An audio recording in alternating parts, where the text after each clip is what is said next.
भारत 140 करोड़ की आबादी का देश है।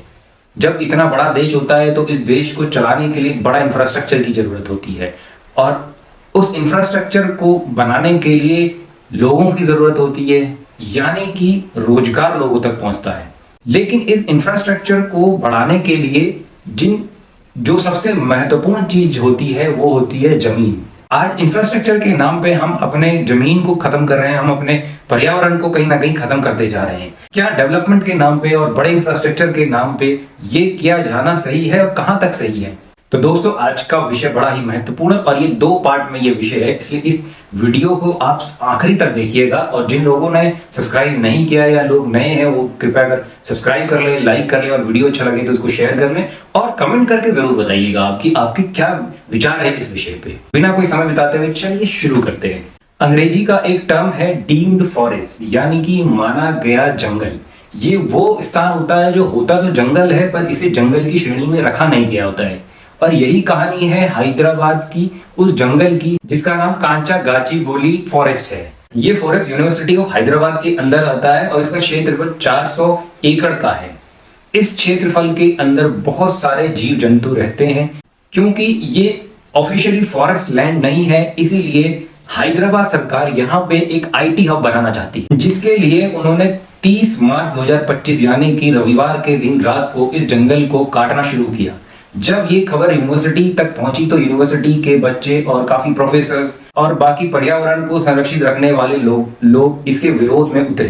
काफी विरोध के बाद इसे कोर्ट तक लेके जाया गया, जहां पे अब इस जंगल को काटने पे रोक लग चुकी है। इस जंगल की कटाई को रोकने में पर्यावरण संगठन वट्टा फाउंडेशन और रिटायर्ड साइंटिस्ट कल्लापल्ला बाबूराव का बहुत बड़ा योगदान है। उनके द्वारा दी गई याचिका में इस क्षेत्र को राष्ट्रीय उद्यान घोषित करने की बात की गई। इसके अलावा उन्होंने बताया है 233 पक्षी प्रजातियों का ये घर है, उसके अलावा संरक्षित जानवरों का भी ये घर है और इस क्षेत्र को हैदराबाद के फेफड़े के नाम से भी जाना जाता है। तो इस बात से हम लोग ये समझ सकते हैं कि ये जंगल हैदराबाद के लिए और उसके आसपास के क्षेत्र के लिए कितना जरूरी है।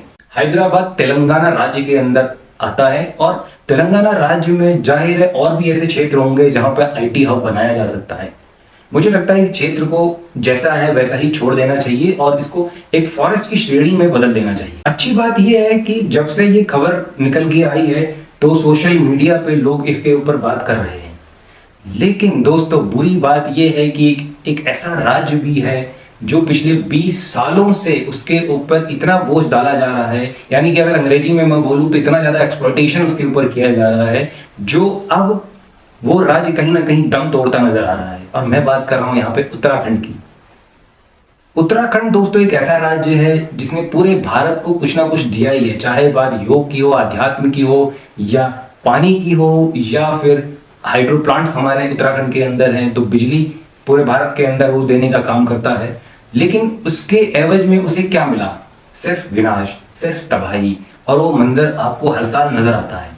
पिछले 20 साल में उत्तराखंड ने करीबन 50,000 हेक्टेयर की जमीन खो दी है और वो सिर्फ और सिर्फ डेवलपमेंट के नाम पे हुआ है। अगर आपको ये जानना है कि डेवलपमेंट कैसा नहीं होना चाहिए तो आपको मैं आमंत्रित करता हूं उत्तराखंड में। अब उत्तराखंड आइए और देखिए कि किस तरीके से डेवलपमेंट नहीं होना चाहिए। जहां पूरी दुनिया पेड़ पौधों वनस्पतियों को बचाने में लगी है, पहाड़ों को संरक्षित करने में लगी हुई है, जंगलों को संरक्षित करने में लगी हुई है, वहीं हमारा देश और खासकर हमारा राज्य उत्तराखंड से खत्म करने में लगा हुआ है।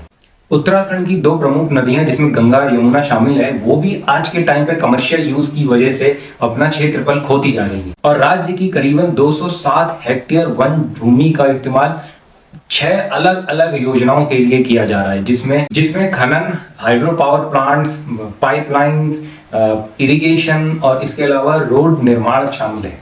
जहां इंफ्रास्ट्रक्चर के नाम पे हमारे देश में जंगलों को काटा जा रहा है, पेड़ पौधों को काटा जा रहा है, नुकसान पहुंचाया जा रहा है, वहीं चाइना में अगर कोई पेड़ सूखने लगता है, बीमार होने लगता है तो उसको ड्रिप लगाया जाता है और ड्रिप लगा के उस पेड़ को वापस से जिंदा करने की कोशिश की जाती है। दुनिया में क्या किया जा रहा है ताकि पर्यावरण को बचाया जा सके और हमारे देश में इंफ्रास्ट्रक्चर को, डेवलपमेंट को बढ़ाने के लिए किस स्तर पे पेड़ों को काटा जा रहा है। और उसका सबसे अच्छा अभी एक उदाहरण है वो है देहरादून से ऋषिकेश के लिए एक रोड परियोजना बन रही है, जिसके लिए 3000 पेड़ों को काटा जाना है। इसके लिए देहरादून में अभी काफी प्रोटेस्ट भी चल रहे हैं और जिसको हम कह सकते हैं चिपको मूवमेंट 2.0, वो भी वहां पे जारी है।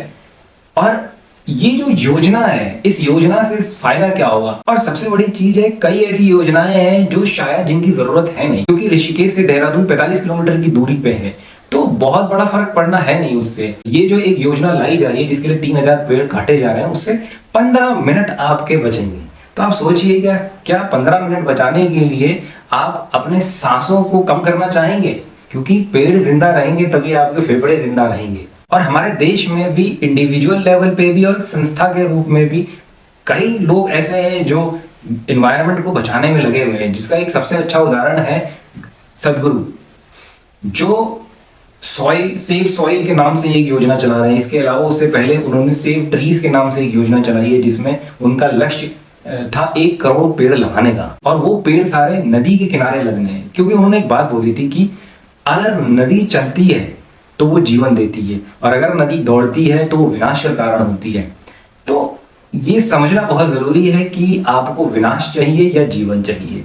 तो दोस्तों, ये वीडियो आपको कैसा लगा कमेंट करके जरूर बताएं।